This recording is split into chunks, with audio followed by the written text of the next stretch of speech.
Good morning, 5th class. Welcome back to your EVS class. This is your EVS book.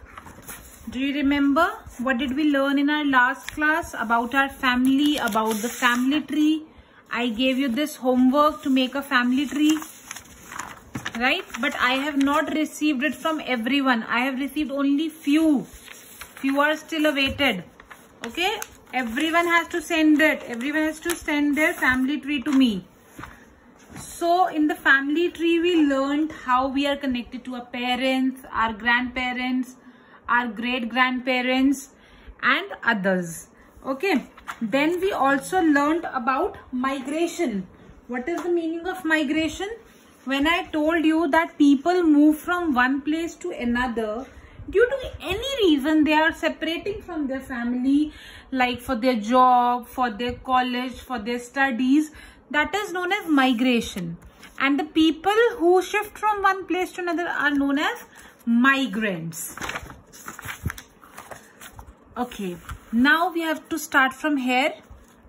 Take out your book, page number 2, paragraph 2. Everyone has purchased the book? Very good. If you have not purchased, purchase it as soon as possible. Otherwise, it is affecting your studies. Okay.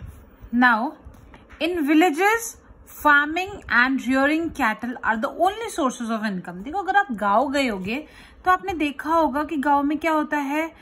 Farming, cattle को चराना, rearing को हिंदी में बोलते हैं चराना. यही एक source होती है इनकम की. जॉब वहां पे ऐसी बड़ी बड़ी जॉब्स नहीं होती है, ऑफिस की जॉब्स नहीं होती है. Job opportunities in villages are less. Villages में जो जॉब्स है वो बहुत कम होती है. So people move to cities for jobs. इसलिए ज्यादातर लोगों को अपना गांव छोड़ के शहरों में आना पड़ता है जॉब करने के लिए.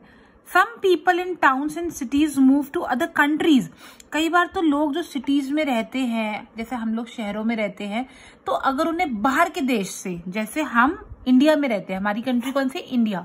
लेकिन अगर उन्हें बाहर के देश से, किसी और देश जैसे अमेरिका, कनाडा, स्पेन, इटली, ये सब अलग अलग कंट्रीज है, अगर उन्हें किसी और कंट्री से अच्छी जॉब का ऑफर आता है जहाँ पे वो अच्छा अर्न कर सकते हैं, तो वो अपनी कंट्री भी चेंज कर लेते हैं. People who move from their native country to another country, तो ऐसे जो लोग होते हैं जो अपना देश ही छोड़ के दूसरी कंट्री में चले जाते हैं, अपनी कंट्री इंडिया को छोड़ के दूसरी कंट्री में जाते हैं, उन्हें बोलते हैं इमिग्रेंट्स. क्या बोलते हैं? Immigrants. They are known as immigrants. What are they known as? Immigrants in the country where they settle down. All right. जिस कंट्री में वो सेटल डाउन होते हैं, उस कंट्री में वो इमिग्रेंट्स के नाम से जाने जाते हैं. जैसे अगर कोई आपके जानने में किसी और कंट्री में शिफ्ट हो गया, तो उस कंट्री में उसे किस नाम से जाना जाएगा? इमिग्रेंट के नाम से. Many times people are forced to move from their native places for several reasons. कई बार लोगों को बहुत रीजंस होते हैं दूसरे देश में जाने के लिए, अपनी कंट्री छोड़ने के लिए बहुत रीजंस होते हैं. पॉवर्टी यानी कि गरीबी, किसी के पास पैसे नहीं है. Construction of dams and roads, earthquake, cyclones, इन सब रीजंस की वजह से कई बार लोगों को क्या करना पड़ता है? जबरदस्ती अपना शहर, अपना गांव, अपना देश छोड़ना पड़ता है. Such a forced movement is called displacement. जब एक इंसान अपनी मर्जी के बिना अपना देश या अपना गांव या अपना शहर छोड़ के दूसरी जगह शिफ्ट हो जाता है, उसे माइग्रेशन नहीं बोलते, उसे डिस्प्लेसमेंट बोलते हैं. क्या बोलते हैं? Displacement. Thousands of people are displaced when a dam is constructed. जब एक डैम बनता है, आपको अपने मम्मी पापा से पूछना, जब टिहरी डैम बना था उत्तराखंड में, तो कितने सारे लोगों को वहां से निकाल दिया गया था और उन्हें कहीं और अलग अलग जगहों पे सेटल कर दिया गया था. तो वो अपनी मर्जी से नहीं हटे थे वहां से. किस लिए? उन्हें जबरदस्ती हटना पड़ा, क्योंकि वहां पे इतना बड़ा डैम बन रहा था. तो जब ऐसी कुछ चीजें होती है, तो लोगों को जबरदस्ती अपनी जगह से जाना पड़ता है और उसे डिस्प्लेसमेंट बोलते हैं. बहुत बड़े बड़े स्लम्स जो होते हैं डिमोलिश हो जाते हैं, खत्म हो जाते हैं. स्लम मतलब बस्तियां जो होती हैं, गांव जो होते हैं, वो बिल्कुल खत्म हो जाते हैं. They face many problems. वो नई जगह पे जाते हैं, नई जगह पे एडजस्ट होना, नए लोगों से मिलना, नए तरीके से रहना, उन्हें बहुत दिक्कत होती है. The change in family structure. In olden days families lived in a place for generation. पहले जमाने में क्या होता था, एक ही घर में एक ही जगह पे फैमिलीज कई कई सालों तक, कई कई जनरेशन तक रहती थी।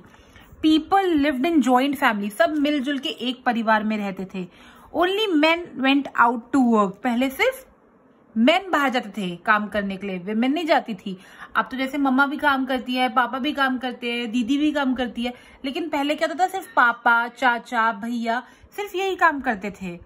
Women in the family used to be home makers, mummy यानी विमेन जो होती थी वो सिर्फ घर का काम करती थी।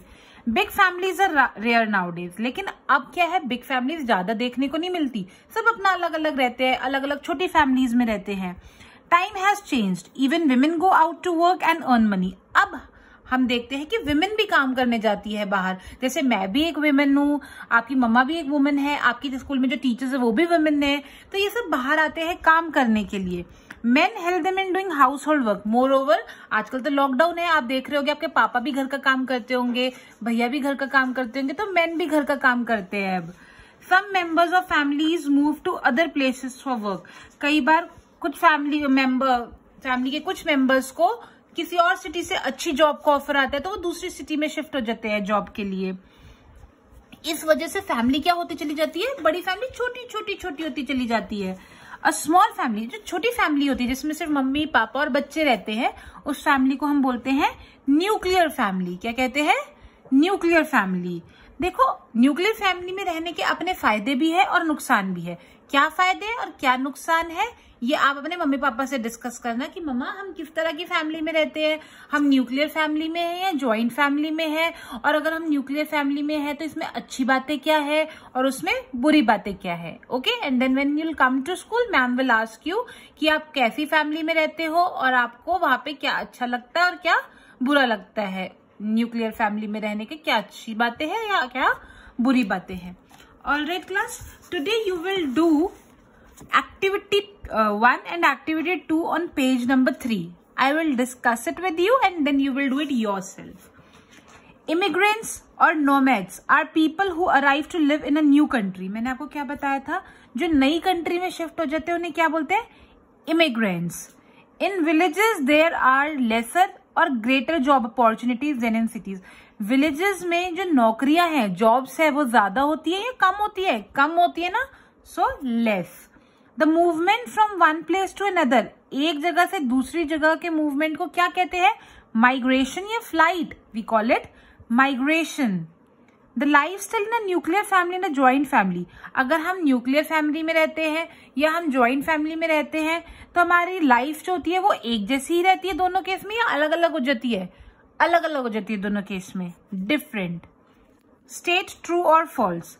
Migration means going from one place to another permanently. Migration का मतलब क्या होता है, आप एक जगह से दूसरी जगह परमानेंटली चले गए, यस इट इज ट्रू।